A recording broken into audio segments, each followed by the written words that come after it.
Dumelang, dumelang, dumelang. Ke tshepa hore tsotlhe di apere tshiamo ka mong le mong.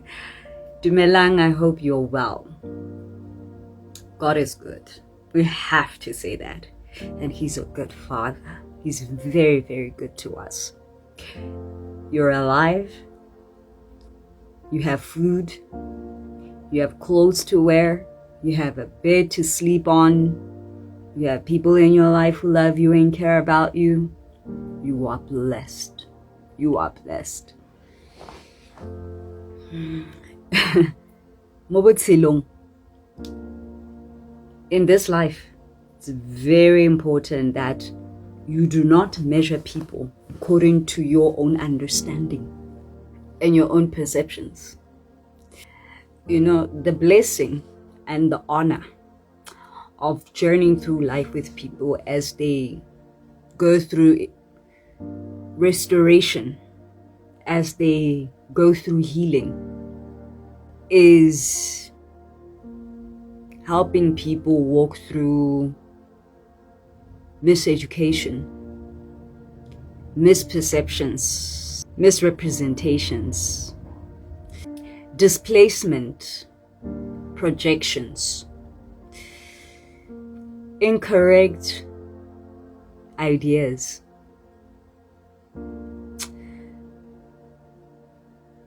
It's very, very, very important in life to deal with pride.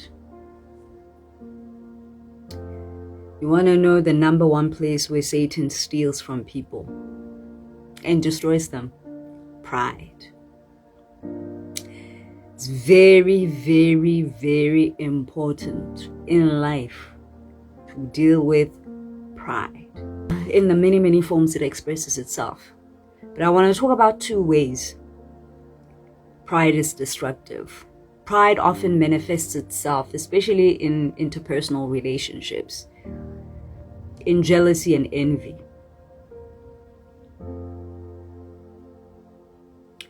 I want to tell you, when you're tempted with jealousy and envy, you need to learn to nip that in the bud as quick as possible.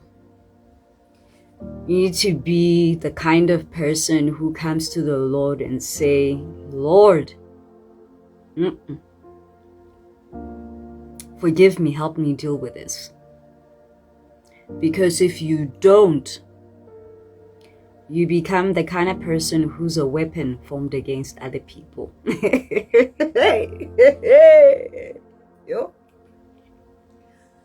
You will become a weapon formed against other people. You become a vessel Satan uses to bring destruction in people's lives. And because pride is a blinding spirit, you will often go through life not understanding why people want to get away as far away from you as possible. Whenever you come around people, you just destroy. And pride will have you thinking, you're not the problem. It's everybody else around you, but you're the common denominator. Every time you go somewhere, you bring with you destruction and chaos and competition, and wherever you go, there's carnage behind you. And you will have no idea that you're the weapon formed against people to steal, kill, and destroy. You're a vessel going around, occupied. Because whenever jealousy and envy take a hold of a person, you've come into agreement with spirits. Let it be clear, ladies and gentlemen, whatever you don't bring to the Lord, whatever you refuse to confront, you come into agreement with. So this is not the time to indiscriminately believe that jealousy and envy are a light matter. They're not. Jealousy and envy are murderous spirits. And that person knows what they're doing. They know what they're doing. For jealousy and envy to work through a person, they've come into agreement with those spirits. They've come into agreement with those spirits. The devil doesn't just barge in. Demons don't just barge into somebody's life and vessel. When the temptation to believe certain ideas about someone, to believe certain ideas about yourself, was in the early stages to nip in the bud and confront and deal with, that person chose not to. Because the pride insisted that somehow that person is superior.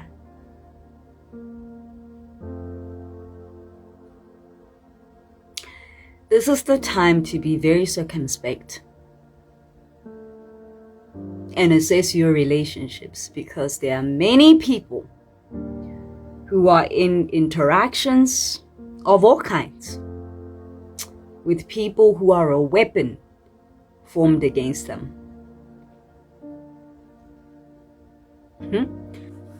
One of the things that will begin to happen when somebody is a weapon formed against you, mind games. When somebody begins to play mind games, it's called mind games, but it's more than that. It's when somebody wants to fracture your soul, when somebody wants to manage your soul. Your soul comprises of your mind, will, and emotions, and that's what that person wants to manage. It's somebody illegally, forcefully wanting to abrogate your will.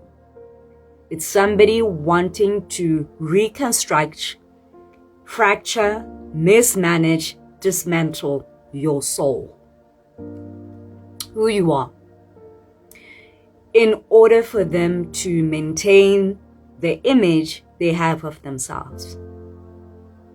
Pride is very bent, concerned. Pride has a wicked obsession and all fixation with image, not becoming, not growing into, because that would involve learning. That would involve humility. It isn't fixated on that. It's fixated on image management and perception. And that's why oftentimes there's incongruence between who that person thinks they are, or wants people to believe they are, as opposed to who they truly are. Because character development requires humility, growth, correction, expansion. It requires humility. Management desires to fix others and mold others and shape others externally to view the image that person has of themselves.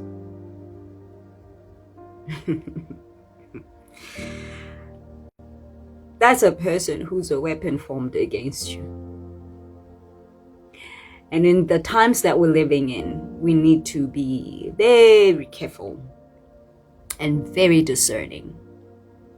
Jesus talks about us in Luke 10:19, having authority, being given authority to trample upon scorpions and snakes and all the power of the evil one. Nothing by any means shall harm us. That's what it says. Snakes represent deception. When somebody is keen on being viewed a certain way, especially when they're not that person. They will do anything, even if it's at your detriment, to manage you, to manage others, to be viewed a certain way. That involves lies, that involves deception, that involves all kinds of things. But the truth will never be a priority. Truth will never be a priority. There'll always be work in the darkness, no matter what it takes. That's a dangerous person. And the results of that are oftentimes chaos, confusion, things that never quite make sense. And as a result, there is lack of peace because there's incongruence. People who are incongruent produce incongruence. There's incongruence because their reality is that they live what they're not. What you see is not what you get. What else can they give you? They're a walking system of chaos and carnage. What else can they give you? Scorpions. So we've talked about snakes. Venomous deception. Scorpions. Pain. Satan wants to hurt you and cause you debilitating pain. This is what these kinds of people bring in your life. Pain. Pain. If someone is fixated on, at any cost, being seen as somebody they're not and doing whatever it takes, I mean, there's no low these kinds of people won't go to. There is no low these people won't go to in order to manage image. No matter what it costs people around them. That means stealing from you. That means lying about you. That means denying you. That means betraying you. That means all kinds of things. This is not the time to be delusional. This is not the time to live in denial if such a person is in your life. We call it mind games, but it's really witchcraft. In order to manipulate, control, so that somebody's false reality is reflected back at them. So that somebody's false reality, because they can't handle reality, is reflected at them. That means they have to manage situations and people so that the delusion in their mind is reflected back at them.